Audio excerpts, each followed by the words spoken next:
এই judgement accept করছি না। আমরা ডিভিশন বেঞ্চে যাচ্ছি এই জাজমেন্টকে চ্যালেঞ্জ করে।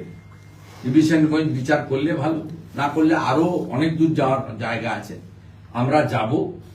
এবং নবান্নর এন্ট্রান্সে 3টে রাস্তা আছে, অপশনাল যে কোনো রাস্তা, যে কোনো ওয়ার্কিং ডেতে আমাদের গণতান্ত্রিক ডেমোক্রেটিক ভাবে বসতে দিতে হবে।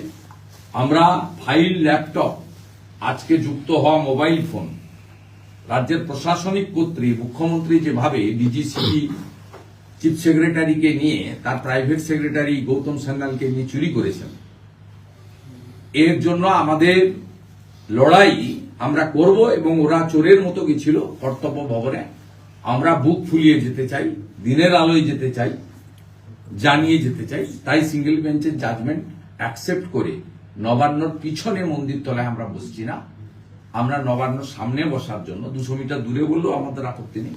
It's hour right, Democratic right. আমরা এমএলএ, চোর ডাকাত নই। আমরা লাউড স্পিকার ইউজ করব না, হ্যান্ড মাইক ইউজ করব, পিসফুল্লি বসবো। 11টা থেকে 5টার জায়গায় যদি 2 ঘন্টাও দেয় তাও আচ্ছা, কিন্তু আমরা আমাদের গণতান্ত্রিক অধিকার আদায়ের জন্য আমরা ডিভিশন বেঞ্চে শঙ্কর ঘোষ যাবেন, এটাই আমি